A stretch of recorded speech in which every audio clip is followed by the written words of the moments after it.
Hi, I'm Bill Somack, and in this video, we're going to talk about how to hold the instrument, how to hold the bow, and how to draw the bow. Let's get started. First, we're going to talk about how to hold the bow.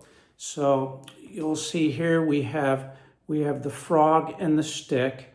And so what we want to do is, first of all, we'll establish the position of the thumb. The thumb actually goes here at the junction, which is at the very end of the frog, the top part of the frog, and this black wrapping here. So you put the tip of your thumb right into that groove. There's a clear groove there. You just put the tip of your thumb there and you have your thumb bent. You don't want to have your thumb straight. You want to make sure that the joint of the thumb is bent. And then all of the other fingers, well, actually just the first, second, and third fingers, you put them on the stick at the first joint, the joint closest to the fingertips. So that's the first finger, the second finger, and the third finger. And then the fourth finger, the pinky, just rests on the top of the stick. So that is the bow hold. So now, when it comes to holding the instrument, first of all, let's start with our physical posture. So the first thing we want to do is make sure that our feet are flat on the ground and that we have a little bend in the knees. We don't want any tension in the lower body. So you definitely do not lock your knees straight. Make sure there's a little bit of a bend, and then just make sure that everything is loose. Your arms are loose. There's no tension. You're completely relaxed. So this is the starting point we need before we bring the instrument up. So I'll get the instrument. So one thing you might want to think about is different people have different length necks. So what goes on the back of the instrument is going to be determined by the space you have that you need to cover here between the shoulder and the jaw bone.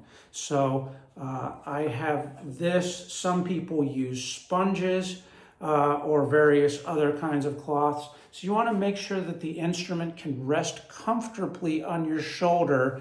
And then when you put your jawbone down on the chin rest, you want to just make sure that you're not having to clamp too tightly. You just want to be able to put enough pressure down so that it helps keep the instrument comfortably on your shoulder.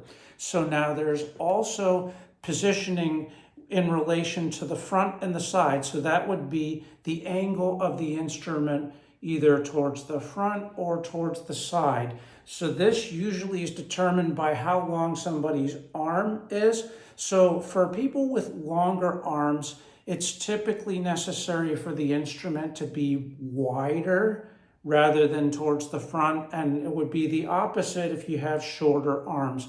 So what you want to do is there's something called the 90-degree rule. So in order to determine the right position for the instrument in relation to the front or the side, a good rule of thumb is to take your arm here, make sure you have a 90-degree angle between the lower and the upper arm.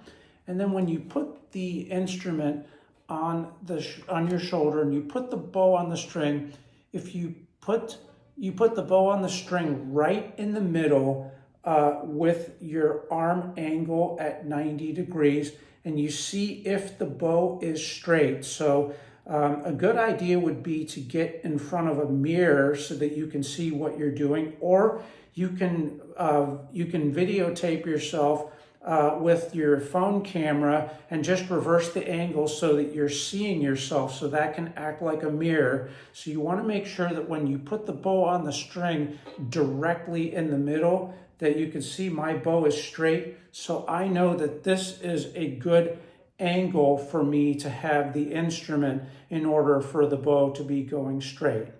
And when you're drawing the bow, when you're starting out learning how to draw the bow, since you're not using the left hand, we're just focused here on drawing the bow, you can keep your left hand here on the upper bout, just rest it comfortably here. So since we're going to be just focusing on drawing bows, so I'll draw some bows here.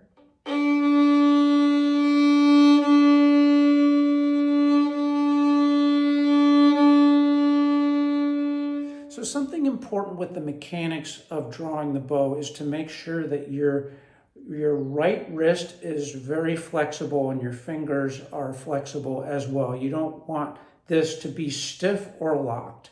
This is the motion you're going to have when you're drawing the bow. So when you're going up bow, for instance,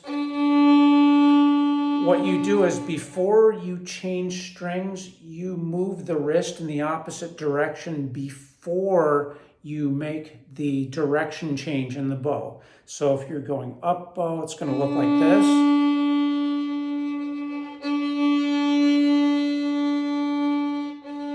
That's the up bow.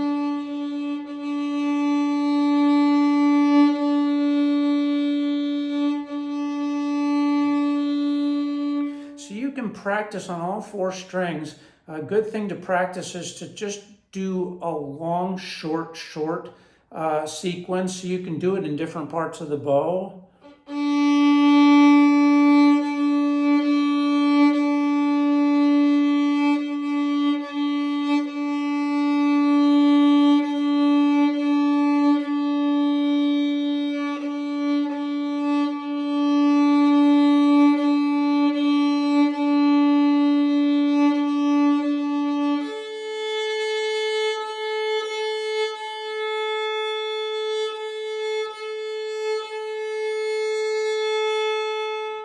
So I would suggest to just do that initially so that you can really just focus on being able to draw the bow straight and make sure that when you have the bow on the string that you have the hair flat to the string, and make sure that the stick is directly over the hair. So that'll give you the best sound and the best contact. So these are some things that you can work on as you're beginning to learn how to draw the bow. And if you want to learn more about this, I go into this in greater depth.